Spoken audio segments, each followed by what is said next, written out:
नमस्कार, आपका बहुत स्वागत है टीवी7 भारत में। मैं हूं आपके साथ रितिका आवाना। चलिए रुक करते हैं अपनी पहली खबर का।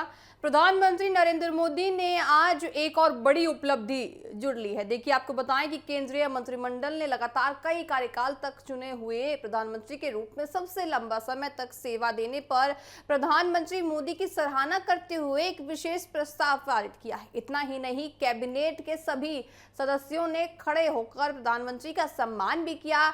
इसी बीच राजधानी दिल्ली में आज एनडीए की एक महत्वपूर्ण बैठक होने जा रही है। भारत मंडपम में आयोजित इस बैठक को लेकर तैयारियां तेज हो चुकी हैं, पूरी हो चुकी हैं। भाजपा और एनडीए शासित राज्यों के मुख्यमंत्री, उप मुख्यमंत्री, वरिष्ठ नेता दिल्ली पहुंच रहे हैं और साथ ही पहुंच भी गए हैं।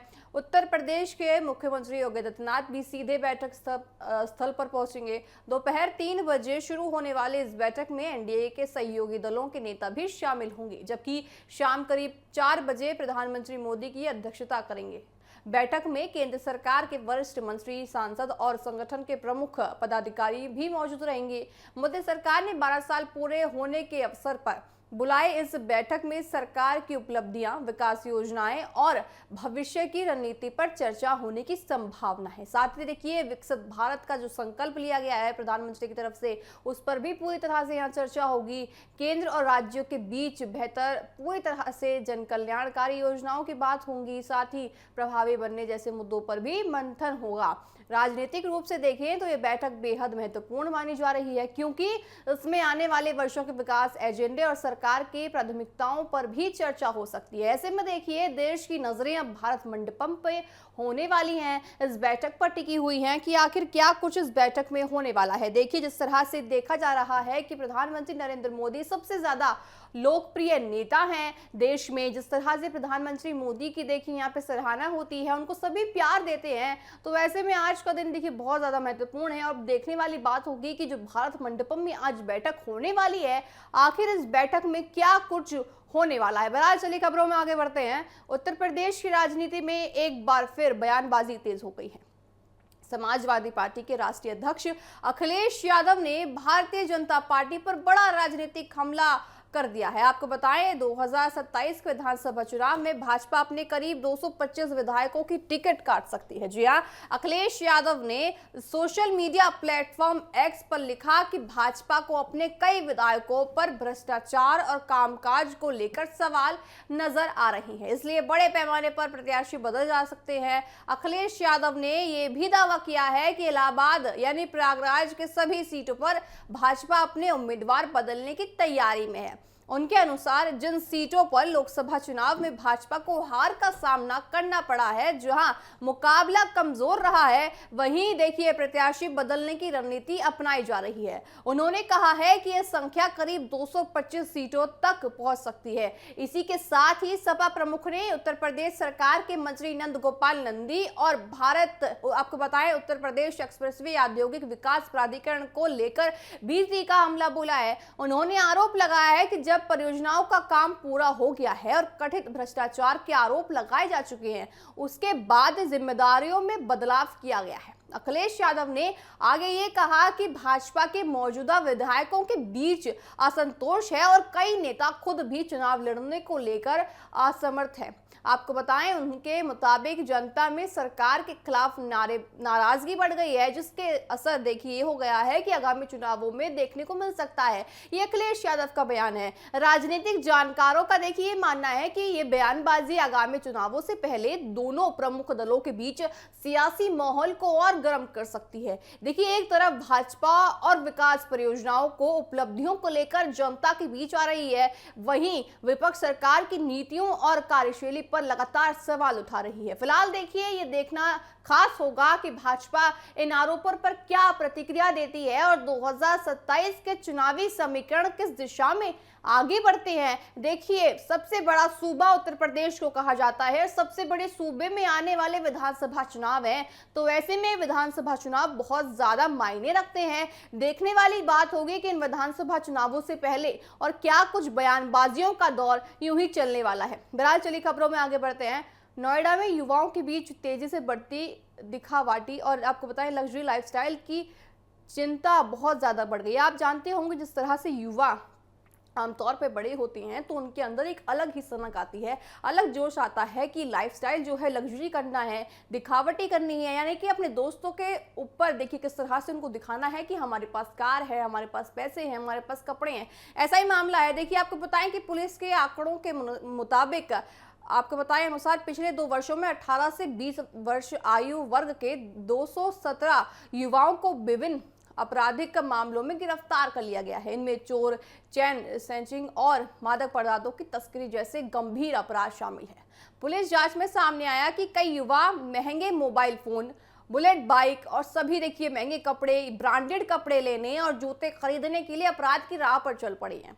देखिए सिर्फ एक दिखावे की दुनिया के लिए, एक दिखावटी दुनिया के लिए युवा किस तरह से आगे बढ़ रहे हैं, युवा किस मार्ग पर जा रहे हैं, युवा किस देखिए रोड पर निकल पड़े हैं। उनको भी नहीं पता है कि सिर्फ और सिर्फ दिखावटी मीडिया के लिए, आपको माफ कीजिएगा, सिर्फ दिखावटी जनता के लिए या फिर सिर्फ सोशल मीडिया के लिए, कुछ व्यूज के लिए, कुछ लाइक्स के लिए किस तरह से ये जो युवा हैं किस तरह से कौन से रास्ते पर जा रहे हैं। साथ ही आपको बताएं कुछ मामले ये भी पाया गया है कि युवाओं ने अपनी गर्लफ्रेंड की जरूरतें पूरी करनी या दोस्तों के बीच अपना स्टेटस बनाए रखने के लिए चोरी और अन्य गैर कानूनी गतिविधियों का सहारा लिया है।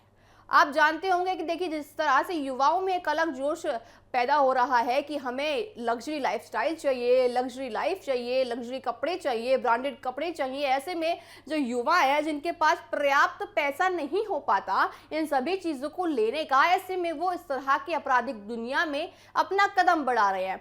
आपको बताएं आंकड़ों के मुताबिक सबसे ज्यादा 142 युवाओं को चोरी के मामलों में गिरफ्तार कर लिया गया है। आपको बताएं कुछ जो युवा हैं वो चैन खींचने के आरोप में पकड़े गए हैं। इसी के अलावा 27 युवक गांजा तस्करी जैसे मामलों में गिरफ्तार हुए हैं। पुलिस का ये कहना है कि सोशल मीडिया पर दिखाने वाले चमक धमक और जल्दी अमीर बनने की चाहत में युवाओं को गलत रास्ते की ओर धकेल दिया जा रहा है। अधिकारियों का मानना है कि कम उम्र में गलत संगत और बिना मेहनत की लग्जरी जीवन पाने की सोच कई युवाओं के भविष्य को बर्बाद कर रही है। पुलिस ने यह भी बताया है कि गिरफ्तार किए गए आरोपी अच्छे परिवारों से आते हैं, लेकिन दिखावे की दौड़ में उन्होंने कानून तोड़ने का रास्ता चुन लिया है। इसी मामले पर आपको बताएं डीसीपी ने नोएडा शैलेंद्र कुमार सिंह ने अभिभावकों से विशेष अपील की है। आइए आपको सुनाते हैं कि आखिर उन्होंने क्या कुछ अपील की है। ट्रेंड देखा जाए कि जो अपराध हो रहे हैं विशेष रूप से जो प्रॉपर्टी ऑफेंस या उसी से संबंधित बॉडी ऑफेंस, उसमें अगर हम एज की प्रोफाइलिंग देखें तो उसमें जो युवा पीढ़ी है उनकी संख्या काफ़ी ज़्यादा है। और उसका कारण क्या है इनका जो अपराध? उसका कारण पूछताछ में और जो इंट्रोगेशन होता है उसमें ये चीज़ें सामने आती हैं कि जो युवा पीढ़ी की जो डिमांड है, उनकी जो असीमित इच्छाएं हैं, जो उनका लग्जरी लाइफ जीने की उनकी जो कोशिश होती है, उसके लिए पैसे चाहिए और वो चकाचौंध की दुनिया में इन्हीं पैसों के लिए क्राइम की तरफ वो मुड़ जाते हैं। नोएडा पुलिस लगातार एक्शन मोड में नजर आती है तो वहीं 217 ऐसे युवक गिरफ्तार कर जेल भेजे जा चुके हैं जो सिर्फ अपने शौक के लिए लगातार अजीब घटनाएं कर रहे थे। चाहे उसमें हम बात करें उनका नशे की या फिर बात करें उनकी गर्लफ्रेंडों को कपड़े दिलाने की, अपने ब्रांडेड जूते और कपड़े पहनने के लिए अपने माता पिता का पैसा वो लुटाते हुए नजर आ रहे थे। जहां पर पुलिस के द्वारा अलग अलग अपराध में उन्हें जेल भेजा गया है। लेकिन बड़ा सवाल ये है कि माता पिता का सपना होता है और साकार करने के लिए अपने बच्चों को वो लगातार कड़ी मशक्कत करते हैं कि उनका बच्चा पढ़ लिख कर एक अच्छा अफसर बनेगा। लेकिन इस तरीके से बच्चे जो पैसों की बर्बादी कर रहे हैं तो कहीं ना कहीं हमें अपने बच्चों को समझाने की और सतर्क रहने की जरूरत है। अब देखना होगा कि 217 अभी युवक जो गए हैं और ना जाने ऐसी कितनी पीढ़ियां लगातार इस तरीके के कार्य करती हुई नजर आ रही है। तो देखना होगा कि आज की जेनजी कहें, युवा कहें, उनमें कब तक ये बदलाव आता हुआ नजर आएगा। कैमरामैन हिमांशु के साथ मैं प्रिया राणा, नोएडा। देखिए अगर समय रहते बच्चों को सही मार्गदर्शन दिया जाए तो उन्हें अपराध की दुनिया में जाने से रोका जा सकता है। पुलिस का कहना है कि युवाओं को अपराध से दूर रहने के लिए जागरूकता अभियान भी चलाए जा रहे हैं। साथ ही स्कूलों और कॉलेजों में भी विद्यार्थियों को कानून, करियर और जीवन के सही मूल्यों के प्रति जागरूक किया जा रहा है। अधिकारियों का मानना है कि परिवार, समाज और शिक्षा संस्थानों की संयुक्त जिम्मेदारी बनती है कि जो युवा हैं उनको गलत रास्ते पर ना जाने दे, युवाओं को एक अच्छा भविष्य दे। सभी की जिम्मेदारी बनती है, अगर वो टीचर्स हैं, आप बताएं पेरेंट्स हैं, सभी की जिम्मेदारियां बनती है कि जो आपके बच्चे हैं वो सही समय पर सही शिक्षा लें और सही देखिए दोस्तों के साथ रहें। देखिए जिस तरह से भागदौड़ बड़ी जिंदगी आ रही है, उस जिंदगी में जो युवा है बहुत ज्यादा प्रेरणा ले चुके हैं कि जिस तरह से बॉलीवुड सेलिब्रिटीज है इस तरह के कपड़े पहनते हैं, हमें भी वही पहनने हैं, हमें भी वही शूज पहनने हैं, लेकिन हर घर उस चीज को देखिए नहीं ले पाता। अब ऐसे में जो युवा है ये क्या कर रहे हैं, ये चोरी कर रहे हैं, डकैती, अब चैन खींच रहे हैं। ऐसे में युवाओं को बड़ा सोचने की जरूरत है कि आप खुद कमाएं और खुद कीजिए। देखिए यहाँ पे अभिभावकों की अगर हम बात करें उनको भी जरूरत है इन चीजों को देखिए अपने बच्चों को समझाने की, साथ ही साथ अगर शिक्षकों की बात कर लें तो शिक्षकों को भी बहुत ज्यादा जिम्मेदारी बन जाती है कि जो युवा है वो गलत दिशाओं की तरफ ना जाए। बहरहाल चलिए खबरों में आगे बढ़ते हैं, रुक करते हैं पश्चिम बंगाल की खबर का। पश्चिम बंगाल की सियासत में टीएमसी के भीतर बढ़ती अंदरूनी खींचतान को लेकर नई चर्चाएं शुरू हो गई हैं। रिपोर्ट्स में दावा किया जा रहा है कि पार्टी के युवा सांसद और प्रमुख नेताओं में शामिल सोनी घोष ने कथित तौर पर पार्टी के एक असंतुष्ट गुट के प्रति समर्थन जता दिया है। हालांकि अभी तक इस संबंध में कोई आधिकारिक पुष्टि नहीं आई है और ना ही सोनी घोष का टीएमसी की ओर से कोई भी सार्वजनिक बयान जारी किया गया है। रिपोर्ट्स के अनुसार जादवपुर से सांसद सोनी घोष का नाम वरिष्ठ सांसद काकोली घोष आपको बताएं उनसे जुड़ा जा रहा है। साथ ही माना जा रहा है कि ये भी किसी गुट में जाकर मिल सकती है। देखिए दावा ये किया जा रहा है कि उन्होंने इस गुट के समर्थन में कुछ दस्तावेजों पर साइन किए हैं। यदि इन दावों की पुष्टि होती है तो इसे पार्टी के नेतृत्व के लिए एक महत्वपूर्ण राजनीतिक चुनावी के रूप में भी देखा जा सकता है। सोनी घोष देखिए टीएमसी की युवा हैं, चर्चित नेताओं में से एक गिनी जाती हैं।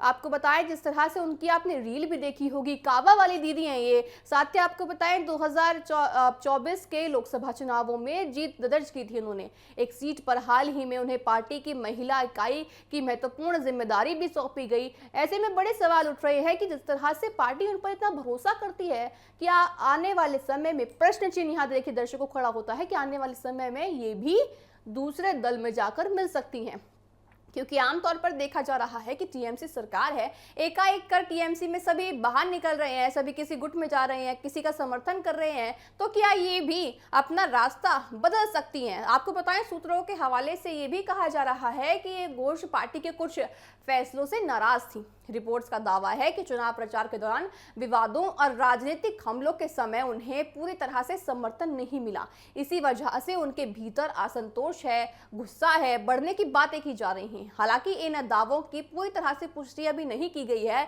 इस पूरे घटनाक्रम के बीच ममता बनर्जी के नेतृत्व वाली टीएमसी की ओर से कोई आधिकारिक प्रतिक्रिया सामने नहीं आई है। राजनीतिक विशेषज्ञों का यह मानना है कि जब तक पार्टी या संबंधित नेता सार्वजनिक रूप से अपनी स्थिति स्पष्ट नहीं करते हैं तब तक इन खबरों को लेकर दावों या अटकलों के रूप में देखा जा सकता है। देखिए फिलहाल पश्चिम बंगाल की राजनीति में इस मुद्दे पर चर्चा तेज है और सभी की नजरें इस बात पर टिकी है कि आने वाले दिनों में ये जो कहानी है किस तरह से टीएमसी पर बदलती है या फिर उन्हीं के साथ रहती है। आधिकारिक पुष्टि नहीं आई है टीएमसी की तरफ से। देखने वाली बात होगी कि क्या अभी जिस तरह से टीएमसी सरकार में देखा जा रहा है कि टीएमसी में एकाएक कर नेता अपना गुट बदल रहे हैं, अपनी राजनीति बदल रहे हैं, तो क्या ये भी अपना रास्ता बदलती आने वाले समय में नजर आएंगी। बहरहाल मेरे साथ अभी के लिए इतना ही। आप देखते रहिए TV7 भारत। नमस्कार।